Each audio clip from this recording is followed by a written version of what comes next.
Gruesome Magazine. Hello, once again. I am your host, Doc Rotten, and this is Gruesome Magazine, where we review the very latest in theatrical horror films. This is going to be theatrical horror films. Each week, my co-hosts Christopher G. Moore and Brian W. Smith will take a look at various spooky, scary, and gory genre offerings. Tonight, we are reviewing Evil Dead Rise. Oh, I'm excited about this. It's so excited. We have a ton of guests, as you can see on the right here. Left? I don't know. It's either. I can't tell when I'm looking backwards at myself. That's a weird way to introduce this. All right, let me introduce my crew, starting off with the Slap Man, Christopher Slattery. How you doing, sir? Oh, fan-freaking-tastic. How are you, Doc? I am good. Also with us is award-winning filmmaker, Christopher G. Moore. Oh, sorry. I was getting some last-minute reading done. I'm doing well. Last-minute reading. Neptune, whatever. All right. Also joining us is award-winning screenwriter Brian W. Smith. How you doing, sir? How's it going? Thanks Good. for having me. You're welcome, sir. It's a bloody good time we're about to talk about, I guess. Oh my goodness, is it ever? Also with us is the lead news writer at Gruesome Magazine, the one and only Dreher. How you doing, Dave? Hello. Hi, gentlemen. Well, it's great to see such a full room. This is nice. A full room. Look at us all. Look at us all. Look how good we all look. Damn. Well, most of us anyway. Not me. All right. Also, let's welcome co-host of Decades of Horror and comic book artist and many other things, the one and only Chad Hunt. Chad, how you doing, sir? I'm with the maggots now. Ah, that's so cool. I love that line. I really do love that line. All right. We're excited to be reviewing Evil Dead Rise. We're going to start off by giving you our first impression. Those first impressions will be spoiler free, so don't worry. And then we'll dive into a discussion. We will get on the spoilers, bloody spoilers. And then we'll wrap things up with our score 1 to 5 and our favorite scene. And we will not have problems selecting 6 favorite scenes. And then, that's how we'll wrap it up.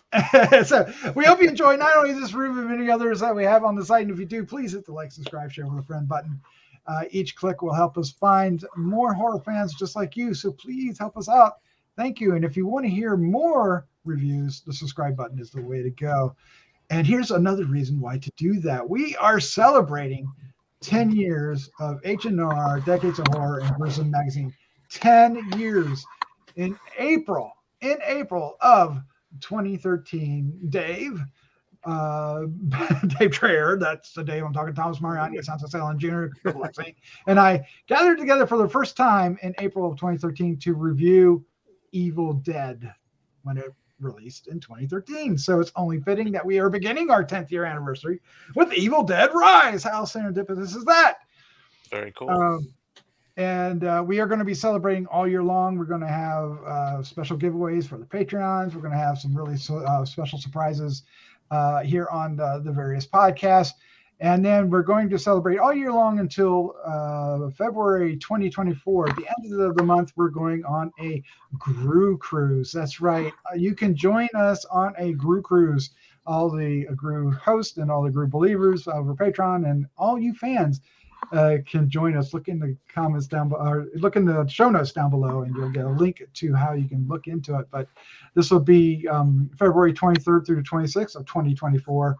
It is going to be on the Royal Caribbean Allure of the Seas out of Port Canaveral, and it'll be a 3-night Bahamas and perfect day at Coco Cay. And it's going to be a great time joining together to celebrate our love for horror, and we might even have a few drinks. And we'll definitely be having a whiskey sour in honor of Santos Ellin Jr. for certain. So yes, click, pay attention, keep listening. We'll have more details as the weeks go on. We'd love to see you there. All right, all that aside, we're done. Let's get into the show notes and Knock this out. Evil Dead Rise, 2023 from Ghost House Pictures and New Line Cinema, available in theaters beginning April 21st, 2023. The synopsis is a twisted tale of two estranged sisters whose reunion is cut short by the rise of possessing demons, thrusting them into a primal battle for survival as they face the most nightmarish version of family imaginable. Written and directed by Lee Cronin. The cast includes Lily Sullivan, Lisa Sutherland. That's so strange. Sullivan and Sutherland. I almost put them together. Gabriel Eccles, Morgan Davies, and Anil Fisher. And oh my gosh, is this film. And we can't do this film without starting off with this person is the person that is probably loves this franchise the most out of everybody I know, Christopher G. Moore. What was your first impression of Evil Dead Rise? Well, first of all, I've seen it 3 times already. Did you really? And I love it even more the more I watch it. And also, there's so many Easter eggs, more than you can imagine in this film. This film is perfection. This is, in my opinion, it's one of the best horror films to come out in the last 10 years. It's visually, it's great. The characters are great. The script is amazing. How there's nothing useless in the script. It has one of the best cold opens of any horror film in recent memory, and one of the best uses of the title of the film in recent memory. Oh my gosh! Yes. The music is amazing. The sound design is amazing, and they actually use sound design elements from the original Evil Dead films. Anytime you hear little flies, that's from the original Evil Dead films. And if you listen, there is a Bruce Campbell cameo, but you have to listen for it. But I was really blown away by this. I think this film is the perfect connector between, it even has a little bit of the darkness that was in the 2013, but I was not as big a fan about that. But it kind of connects that, and it connects all the films pretty much. But I think this film taps into what Sam Raimi created. It has the evil, conniving Deadites that we're used to seeing. And I think that's what was missing from the 2013. It takes us to a different place, even though we get that sort of opening scene that's sort of like a cabin in the woods. But we get the sort of the Deadite stuff to happen, in a building. The carnage that happens, and also the filmmaking. I mean, Doc, me and my love of split diopters. They use it a multitude of times, and I probably had to change my pants after seeing it so many times. The filmmaking, the use of things like peepholes. There's so many things they do with the camera that has that kinetic energy that we normally associate with Sam Raimi in general, but with the Evil Dead films. And there's just so many great things that they do in this film.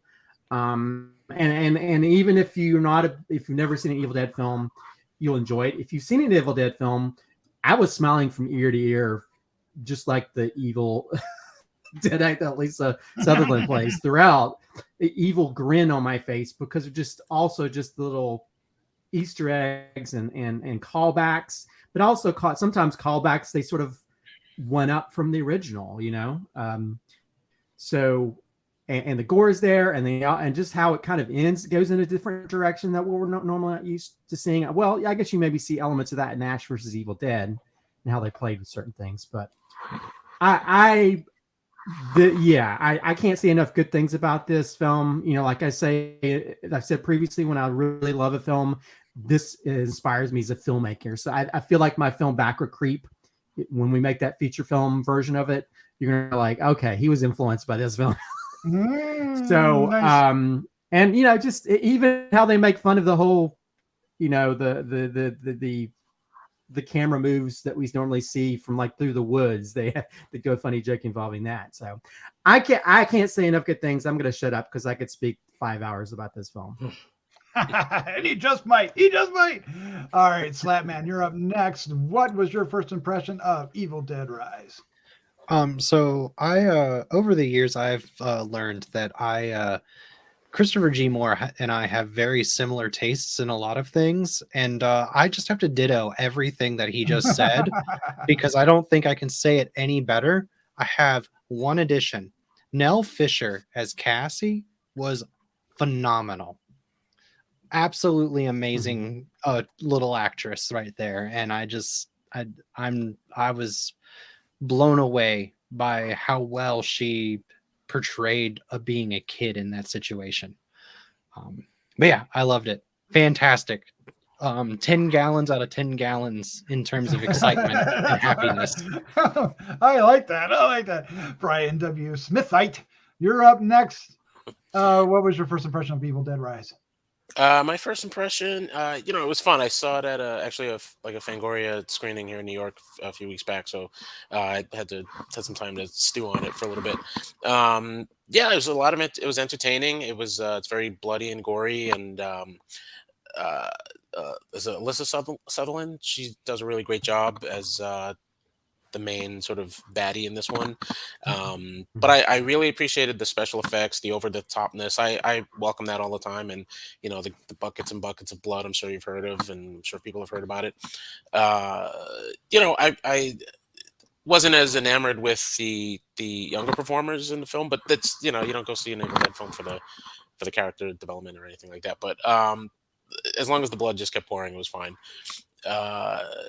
Yeah, some really cool effects. I like the over the topness. I like the fantastical aspect of where the genre is going, and as I'm a fan of the Evil Dead films, but I think this one does a really good job of, as Christopher said, bridging the gap between really the whole series. I mean, I think this is how you do a reboot respectfully by, you can sort of just set it in that world, but it harkens back to things, but it doesn't harp on them. It's not a Member Berries movie, but if you catch the references, they're there, but otherwise I think it stands pretty strongly on its own. And yes, that opening credits, the opening title, probably that was a really great way to sort of reemerge the series. So Reemerge the series. I love that. What a great way to put that.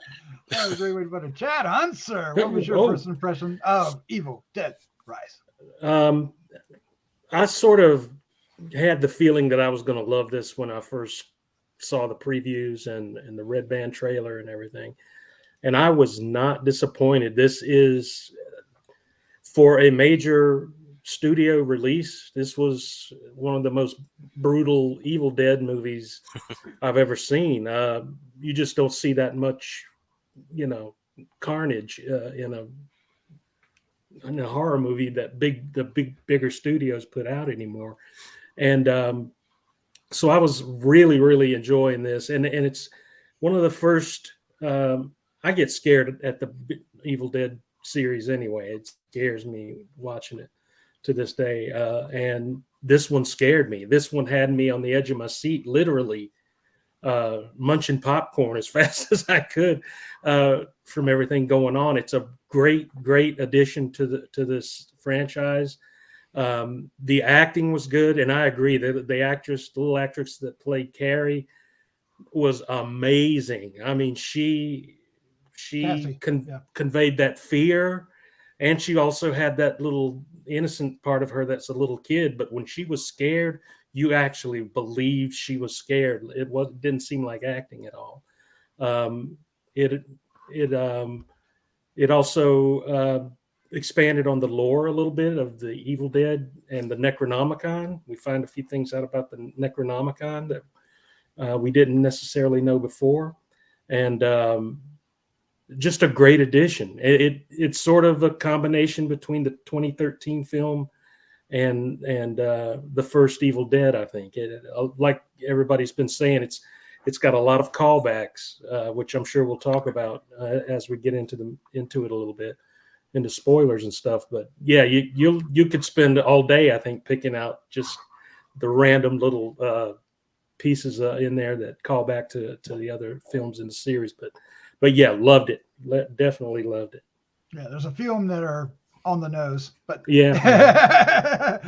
All right, Dave Dreher, sir, how you doing? Hello. Boy, that was a lot of talking about Evil Dead Rise. You know, I for the most part agree with everything everybody said. I'm not as overly zealous as Christopher was. I liked it. I liked this movie a lot. I'm not sure I liked it so much as an Evil Dead movie. I kind of had the feeling at times. Like, have you ever? We're all old enough, you know, a band we loved as when we were younger, and we go see them now, and none of the original members are there, and they still sound really good, but something's missing. Mhm. That's kind of the feeling I had with this one. But the gore was insane. The acting was fantastic. Great direction. I loved the sound quality. I really honestly loved everything about it. The only thing I didn't like is it just didn't feel like an Evil Dead movie to me. I don't know if that's a good thing or a bad thing. Maybe it's a good thing because they're obviously taking the whole thing in a completely different direction. Now, I mean, you know, we're getting completely away from the original thing with it because and again, this is probably getting into spoilers. And I only seen this one time. Christopher, this is a question for you. So we know there are actually 3 Necronomicons? There was 3 books, but that was established in Army of Darkness. Okay, right. That's what Cronin based it on. Ah, right. nice. Okay. Yeah. So I knew there was some backstory there. So, but yeah. Anyway, it's either here nor there. I think a lot of my questions will get answered as we progress through this. I don't want to give away any spoilers, but it is a great horror film. I would say it's an okay Evil Dead film. No, fair enough. I had a blast with this movie. From the moment the Evil Dead rises up on the screen, it was a great visual. It was a great way to get really excited about it. You know, there was some crazy crap that happened before it, but I think for me, that was the instance or the moment, the exact moment that I knew where I was. It wasn't just playing around or showing us something we're familiar with. It was like, boom. And it's like, okay, I'm ready.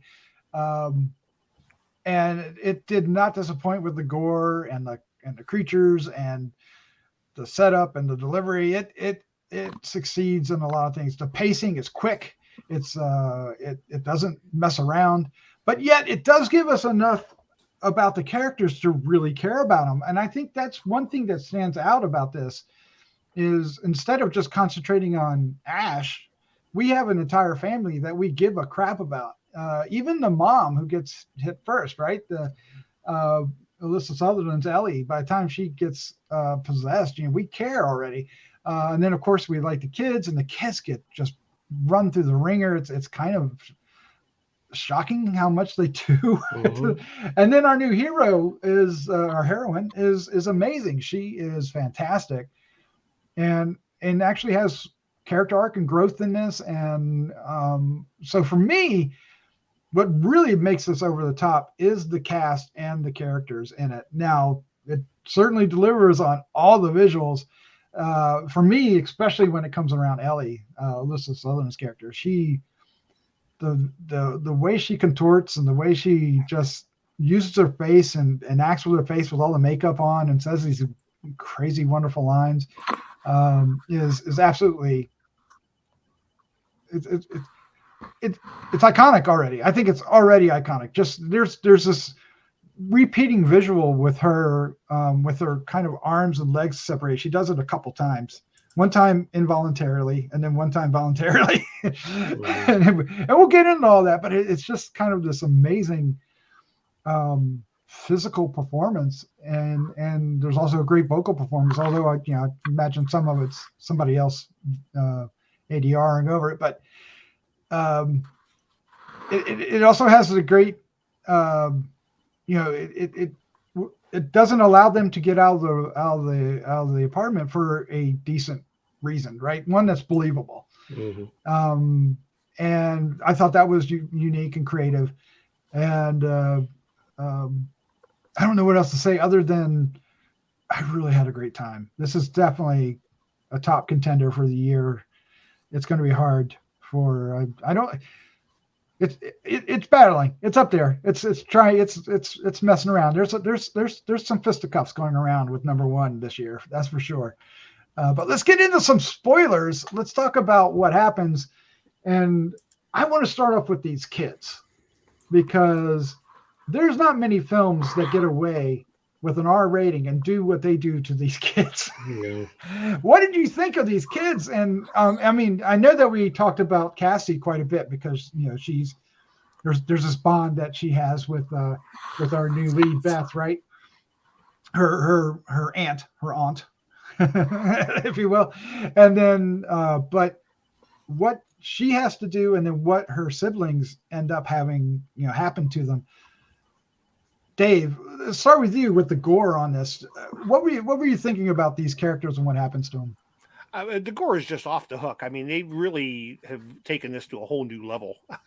I mean, they really have. And yeah, what they put, particularly the little girl, through more than anything else is, it's mind bending, really, in a way. It's how old is she in actuality? I mean, how old actually is she? Do we know? We'll find out. Is she playing age, or is she? Well, she was born in 2011, so she is probably 10 years old when they were filming this. 10, 11. Yeah, that's great. She does amazing work. Yeah, 2011. Yeah, you'd be right. Yeah, but honestly, I mean, they pulled off some gags in this that I've never seen done before. It's really kind of crazy. I need to really see it again because it's just so much. I mean, it's from start to finish. It just never stops. It's just an onslaught of of gore, which is great. Yeah. Now, this film was originally going to be an HBO Max exclusive, and they pushed it to the screen, and I think that was a great choice. It did. For sure. It made like 40 million worldwide. I think that's what worldwide, and it cost $15 million to make. So they're already they were smart move. Smart. It's worth it just for the sound. I mean, just for the sound design alone, you got to see it in the big theater. If for no other reason, you have to hear this in a theater. Mm-hmm. Pick up. Did you guys figure out where Bruce Campbell was? No. I know it's a voice. I'm assuming it's either on one of the records that they play, or when you hear the guy, when the priest is talking about, like, we need to open this, and he's like, no, don't open it. There's somebody that shouts out, that's Bruce Campbell. I'll have to listen. The part where the woman bites his eyeball out. The sound effect of that was Bruce Campbell eating an apple. Well, there you go. Who knew? That's funny. Anybody else want to comment about the kids before we move on? I know during the elevator scene, which I appreciated. I just appreciate gallons and gallons of blood in a horror film, and Evil Dead never disappoints.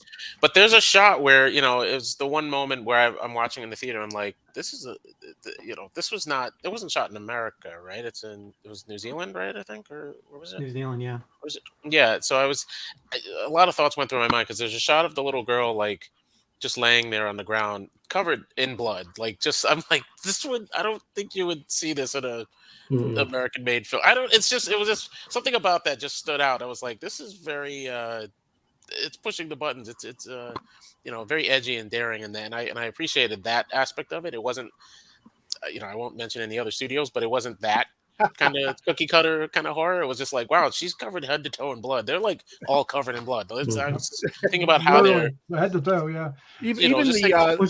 I'm sorry. She had blood in her. She had blood in her eye too. She had a little bit of that stuff in her eye as well. Yeah. Since I've watched it 3 times, I'm paying more attention to things. Although what I will say that, like, I kind of like that. Yeah. I mean, I feel like a lot of these films where families are in peril, it's usually like the normal American idea what a family is, and I kind of like we had this kind of liberal type family of family unit that I think also kind of changed. Even though the little girl seemed a little bit more of the poltergeist type girl, even though she's making a Staffney, which actually was come up by Lee Cronin's niece. Came up with ideas. Oh wow! Real kid came up with the doll on the stick. Yeah, but I did like that you had a different type of family unit than what we're used to seeing in horror films as well. I think that kind of changed up something we haven't really seen in these type of horror scenarios. But yeah, I thought the kids were Yeah. great. And yeah, it kind of makes me sad that Santos is not around because he would have loved this film a lot. Oh, with he'd have children loved in it. That's, peril. I think I think that's what popped into my head too. I was like, yeah, Santos would love this movie because it was just the shot of her dazed and just like I was like, even in Poltergeist, you could see she was acting. Here, it was just like this poor little girl is doused in blood. She's Well, drunk. even when she's sitting next to that Traumatized. vehicle, when the blood's shining everywhere, and she just drenched in blood. Yeah, It's like, oh yeah. God. I mean, But yeah. what about yeah. the violence too of when the mother gets her to open the door and grabs her by the neck and is Yeah. just like, Oh, "Lord." yeah. I mean that was like Well, some serious shit. Well, that I was just like, don't open the door. Simply, that Well, was, yeah, duh, No. yeah. Don't. But I'm just saying listen to how the record. violent it got. Don't listen to the Well, record. don't- Don't read the book. Well, Don't bring it that set up. creepy book. So exactly. So that kind of took me out there. That was I know it has to happen for the plot, but it just I don't Well, if anybody's going to open the door, I believe she would. Yeah. I don't Yeah. know. She was. She Yeah. would be convinced. It's just- It all- I guess if they did the old school thing where they can make their face go back to normal, maybe that Look might normal, have yeah. been more believable. I guess if Right, that's right. the more Evil Dead way of doing it. But I Yeah. don't know. Kids do stupid stuff all the time. So It made me I give her feel a like pass. nobody's safe in this movie. It could be That's any, yeah. Yeah. and it set it up very early on that it could be anybody, and then it was anybody that you didn't think was going to get it. And they got it, and people that were set up to be heroes. Maybe this is the hero is no, he didn't make it either. The neighbor guys didn't make it. Nobody made it, and nobody was safe, and it just set up an incredible amount of tension from that fact alone when the children were involved. I think. Yeah, because in other Hollywood movies, the children would be completely safe. You never felt like they Right, would be in harm, right. but these not only do you There's feel 4 like they could kids be in that harm, die in this movie. they are in harm, and it's shocking.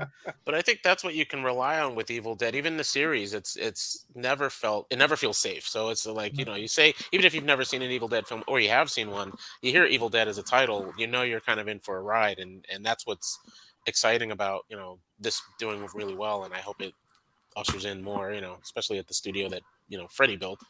So we'll see where this leads. Well, they got plans for more, so They have and I think ideas. they have the indication that people like it. So I think we'll get more. Yeah. So while we're talking about the door, let's talk about some of the shots, because the peephole, the entire idea of using that brilliant. peephole to look out into the hallway was so well done on a lot of levels. Go ahead, Christopher, pick that thread up. Well, again, there's one of the main things I love about the reason Evil Dead 2 is like my favorite horror film is because it did stuff with the camera you don't see in horror films. It wasn't some lockdown camera most of the time. It was doing all kinds of cool shots and stuff, and this movie's no different. And then you have almost like a lockdown shot, but it's from the peephole, and to have all this action sort of play out in front of that peephole just made it so much. I mean, and it even had a little element of humor to it as well. They're just throwing kids around and When the one kid got slammed against the wall and he just Yeah, laid like, there I for was most like- of the movie, I know, and That that's was like towards the beginning of the film. I'm like, oh crap, this film is not playing. We're throwing kids around and ripping people's throats in front of it. I mean, and I think to use that kind of thing to where it's like, oh crap, I don't want to look at my peephole in my door anymore. I'm gonna cover that shit up. But yeah, things like that where you can utilize, and I think that's also the great part of this. They utilize all these elements that you normally see when you're living in a house or an apartment, and that makes it kind of scary, where again nobody's safe and that kind of thing. And so that scene, there's so much tension because you don't know what's happening off screen. You just hear sounds, and then people get thrown, and there's just that one part where she leans in and puts her eye, against the people. Oh, right up on. Oh my God! Yeah. It's so And- freaking creepy. And her smile. She just had these great expressions on her face, and it's just Mhm. unique. face Although and great acting. I did hear that her, what her inspiration was? The mask. Jim Carrey's that. Because Oh my God. when Jim Carrey puts a mask on, he becomes this different person and it's more playful. And so she said that was one of her biggest inspirations as a Oh, character, wow. which it adds a whole different level when you think about that. That's one of the things I like too about this is it brought the Deadites back into more of a torture. They like to torture and toy and play with their victims, but long before they would kill them even. And just to drive them insane, and then they would take them over. This kind of brought that back again a little bit with how they would torture and they would know things that went on in the lives of the kids and the sister and everything like that, and would use that against them. And it was that's a great tool for building that tension as well, because this is a family and they know these things about each other, and the Deadites just used it against them. Mm-hmm. I loved how it brought that back a little bit more too than with the say dialogue. Army of Darkness. Yeah, like mommies with the maggots. Like you know, I'm glad I'm free from you kids, you parasites stuck on my titties. It's like, oh crap. Oh my gosh. Now the Deadites do look unique here. They don't look like the Deadites, at least in my opinion, from the other films. And Dave, you talked about it not feeling like a true Evil Dead film. Is that part of it? Is it the lack of Ash? What made you not feel? I honestly, I don't know. I mean, it was just like a reoccurring feeling I got. And again, it felt like the only comparison I can come up with is, like I said, going to see a band that you used to love and none of the original members are there, and it still sounds good, but it's just not the same. And that's just how this felt to me. It's not saying I thought it was a great movie. But I think this could have been called Horror Rise, and it would still been fine, or it could have been anything. It didn't have to necessarily be an Evil Dead movie. No, I don't think Christopher G. Moore agrees, but no, well, I kind of figured that. No. His boner poked me in the eye all the way up here in Cleveland. So I got a rise, all right, if you know what I mean. No, but I don't know. But I also get the feeling that they're going to build a thread here that's going to tie everything together. This seems like the first chapter in a new book, and they're going to move forward, kind of with that. If you remember right, when we first started and we did our original of the 2013, I wasn't a giant fan of that film either. And a lot for the same reason. It just didn't seem like an Evil Dead film. It seemed like more of a parody of an Evil Dead film. This didn't really seem like a parody, but it definitely felt like they were branching off and going somewhere else. And I'm not saying I didn't like it.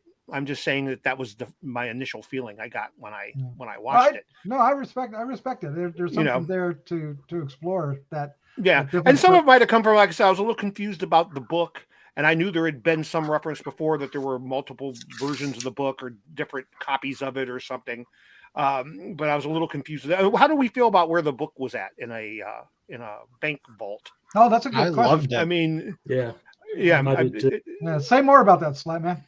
I thought that was one of the for a movie that has so few sets, for lack of better terms, like that was probably one of the most visually gripping, I think, and like locations that we got to visit. And I almost kind of like, if I had to put one negative in this film, I wish we had gone back there with a Deadite, because it was already so creepy and it could have made for a great like little scene. But I thought it was excellent. It makes so much sense if there's multiple books and a book was found and someone did something with it and they went, oh shit. The first thing they would want to do is put it underneath in a big ass vault, covered in cement, surrounded by crucifixes. And it's just, it just kind of made the journey to the book so much more special than, it was in the basement. Mm-hmm. Yeah. That's what I like. The books too. Not only does that open up a lot of possibilities for new stories. I always thought when they said multiple copies of this book, I thought it was the same book, but apparently each book is different. This book is a lot different from the 2013, which is a lot different from the original. And as far as it telling what's going to happen, once the demons started doing their thing.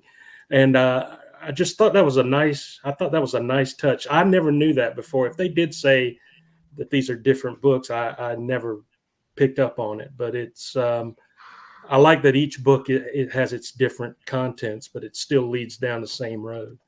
Yeah, this movie has a throwaway line about it. Well, that's more of a thing that Lee Cronin brought to it because he remembered in Army of Darkness they said there was 3 books or whatever in that, and he thought, well, we have the original Evil Deads, we had the 2013 book, and he's like, mine will be the 3rd book. And he's also the one that kind of brought the sort of like the Jesuit priests and stuff into it because he's Irish and Catholic. Yeah. So he kind of brought that element to it as well, which, again, that gives him the ability to go back in time. And he also mentioned because you hear Bruce Campbell's voice in that thing, maybe because he can time travel or something. No, maybe he time traveled to that time period. But yeah, it was his idea when he met with Sam Raimi because I've watched a lot of interviews and stuff online. I've been soaking in everything Evil Dead. And so it was his idea when he pitched it to him that like this would be a 3rd book so he could create his own version of it, which I love the new version of the book because I feel like 2013 was just a version of the original, and this was kind of like a new thing with the teeth and the veins on it and stuff. I just thought that was really cool and unique. That added something different. When it absorbed the blood from the kid, Yeah, that was really cool. The Venus fly book. Yes, yeah. Again, awesome. So many red flags. There were lots of crosses. What are you doing, kid? And one big cross. Oh my gosh, that was a good scare. That was a very effective jump scare. Mm-hmm. Well, it kind of helps when you have a family that's not religious. They're going to be least scared off by that, I guess. But that's also that's why they're perfect victims for that. Yeah. So they do make a lot of references to there's a lot of references to other movies kind of hidden in this, not only Evil Dead, but of course The Shining is the obvious one with the elevator, but there's Hereditary with the mom sneaking into the room, climbing on the ceiling. Did you catch any others, or is that the only 2? The Thing. Definitely The Thing at the end. Yes, that was a nice surprise. Yeah. They call that the creature the Marauder. Yeah. So did you look at the pizza box? Yeah. Henrietta. I heard about this one. Nice. I don't know. Was that Fargo at the end? I don't know. I'm just saying. There's also when the girl's DJing, when Danny's DJing. If you look there's a Three Stooges poster behind her, which is a great reference to Sam Raimi, who's hugely fluent by the Three Stooges. And Christopher, the car does not make an appearance this time, right? No, that was Lee Cronin felt like because this is a different type of story that's more of a Sam Raimi thing, and he felt like that wouldn't really fit in this specific universe, which makes sense. That didn't really bother me as much. I think it felt too small if everybody just happened to have that same car.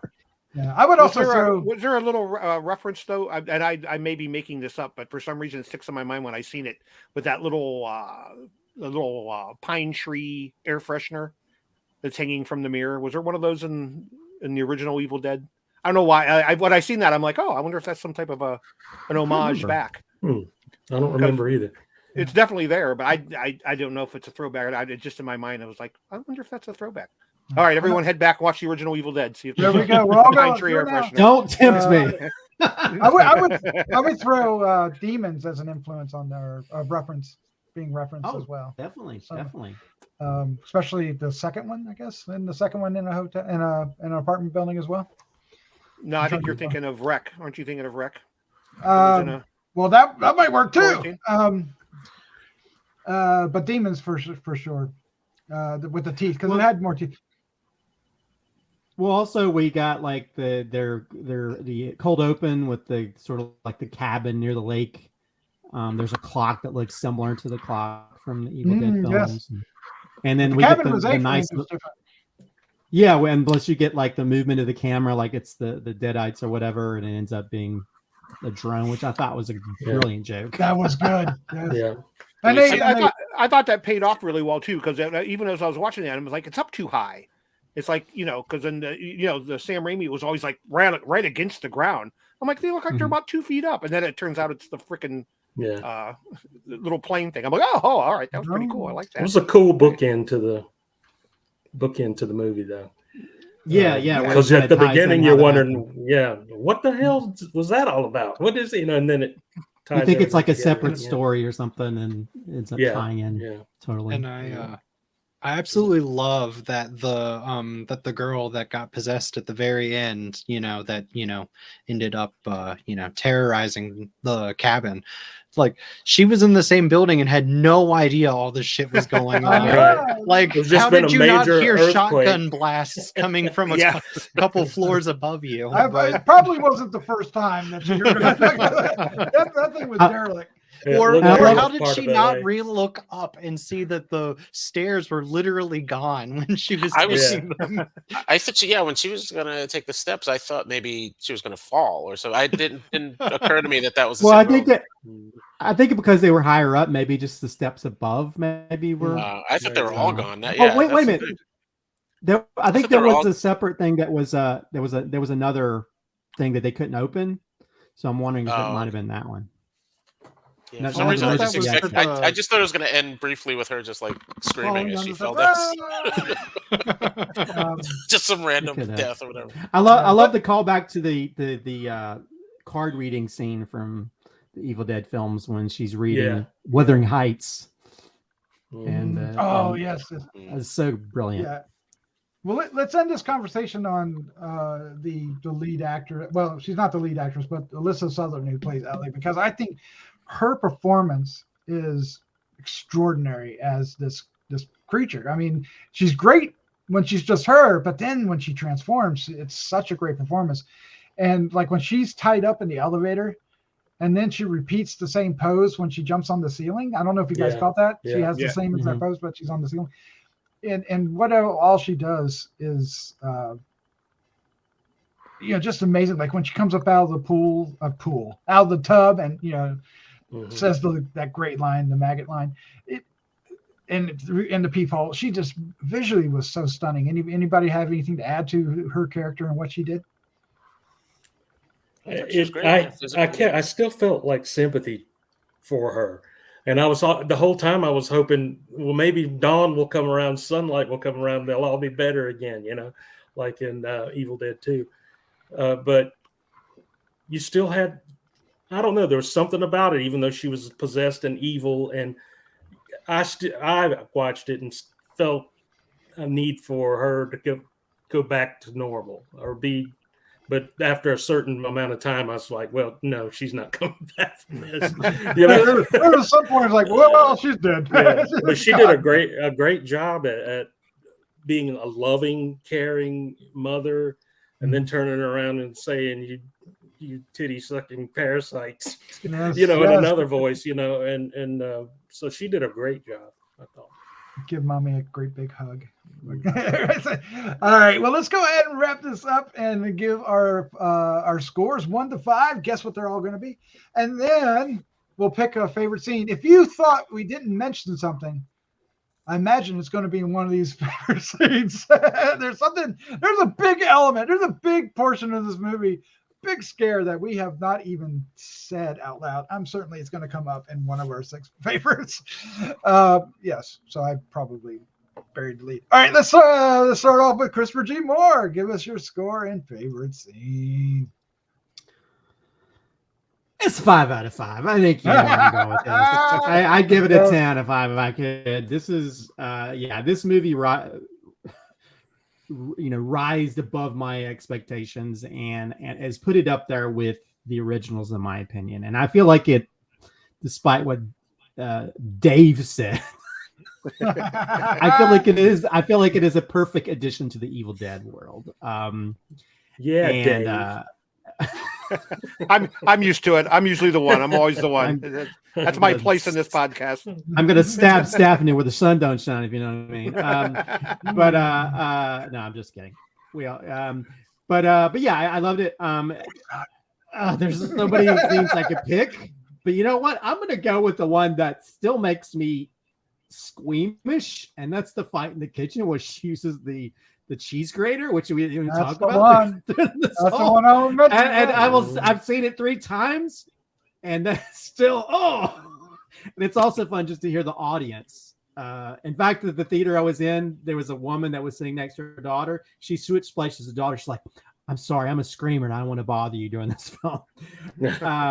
But yeah, the whole fight with the daughter with the cheese grater. Oh God, just it makes me squeamish just thinking about it. So that Yeah, even though but there's, I don't know how you recover from that. That would just put me out. I'd be done if that happened to me. That's just too much. I mean, but there's a lot of, I could pick 90% of this film as my favorite scene. So. All right, I think the order was Slapman next. Am I right? What is your score and favorite scene? Real quick, quick fun story. That's speaking of audience reactions. When the cheese grater scene actually happened in my theater, there was a guy like 2-3 rows in front of me on the other side of the theater, as loud as possible, went, "Oh shit!" as soon as the cheese grater scene happened, and the whole theater like chuckled. Yeah, this is a 5. This is amazing. This is fantastic. I think this is at the very least on par with the original 2 Evil Dead movies, and in some ways I think it might be better than those 2 movies, and in some ways. That's bold. Yeah, I like really like this movie. Yeah. My favorite scene is it was already mentioned once. It's the scene where Beth is listening to the recordings with the headphones on, and you can see Alyssa Sutherland like crawling in. But my favorite part of that is where the audio matches up with Run, and Beth looks up and sees Alyssa Sutherland's character in the reflection. Yes. Mm-hmm. Yeah, when Ellie was there and that was great. I did love that. It was tense. Brian W. Smithite. What is your score and favorite scene? My score is I'll give it a 4. It was a good movie. So my favorite scene. It's not a knock against the film. I know you guys are all giving it 5s and everything, but I'm a tough audience. That's fine. But it's higher than I normally give a film. My favorite scene, I have to go with the blood elevator, just because I like when a theme park ride kind of element makes its way into a movie. Like it just looks fun especially when the doors open and they just come spilling out. That got a chuckle out of me. I like when characters in a horror film are messy by the end of the film. That's just the thing. I think it's a holdover from Poltergeist. I like when they're just beaten down and muddied and they've gone through it and it shows, and some lowly PA had to mop all that up. I like to see that. I think more than one. More than one, yeah. That was definitely a shining moment, right? Exactly, yeah. A dad joke. We got a dad joke here. I mean, it's The Shining. It's also New Line. There's a reference earlier to Nightmare on Elm Street, so I could see what he's where he's pulling things from, but yeah, I like a big it's in line with Evil Dead anyway. It's more the blood in this film, I think, is also very real, as opposed to like the original Evil Deads where it's more like cartoonish, I think. So I like that aspect of it. I think that's what added to the visceral quality of it. And I just like, a fire hydrant's worth of blood in a film. Yes. That's a great moment. Oh my God. I think it'll be iconic. Chad Hunter, your score and favorite scene. Well, I am going to give it that thing behind Slapman, the big purple plush.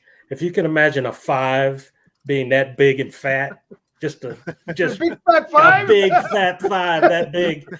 That's what I'm giving it, because I absolutely one big fat 5, just a big old fat gluttonous 5.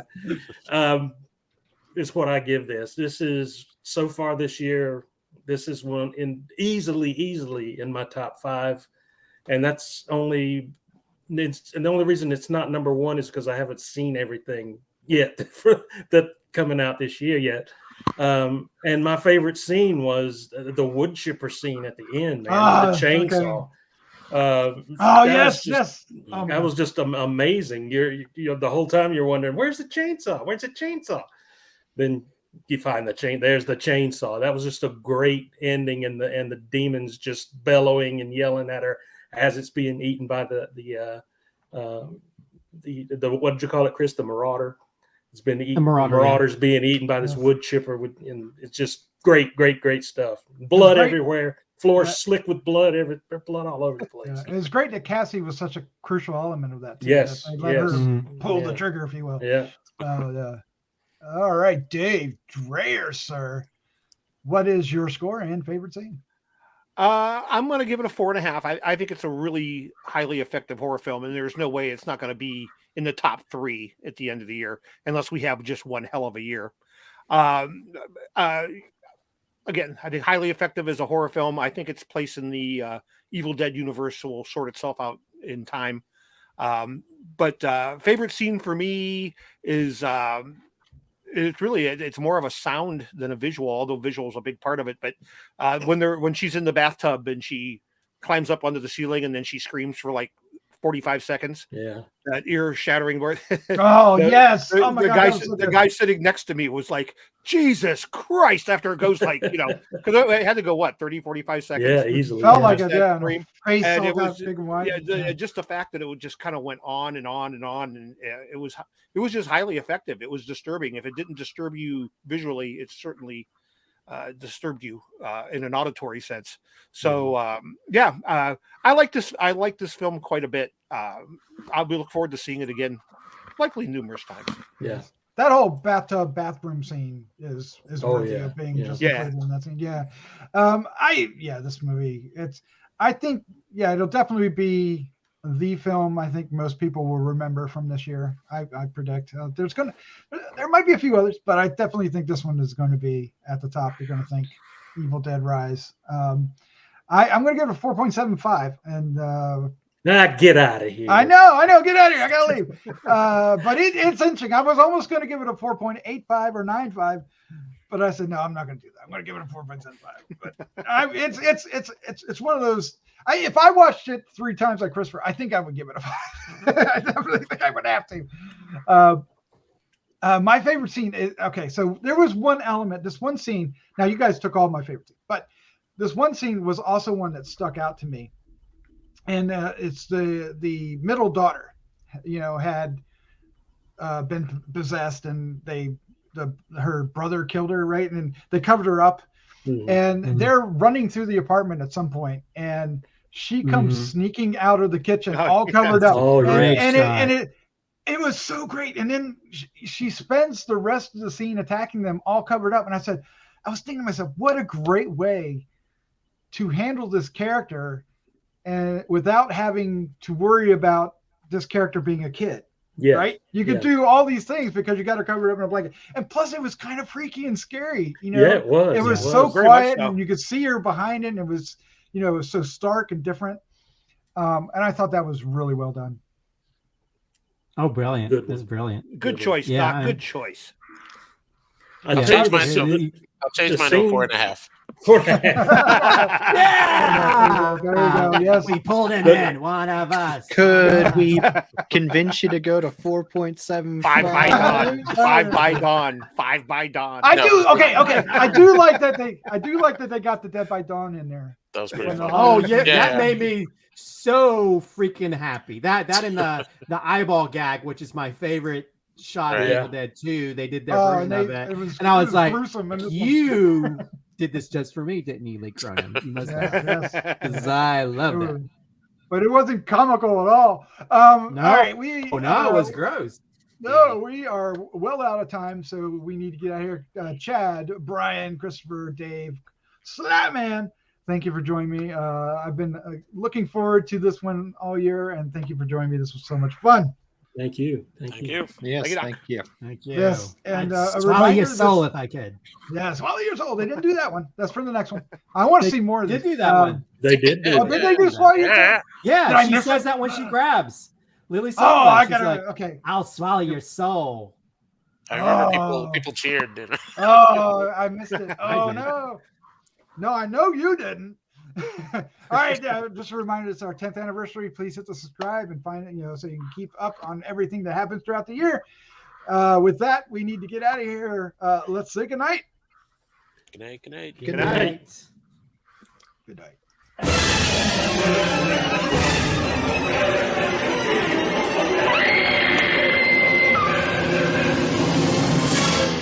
Gruesome Magazine.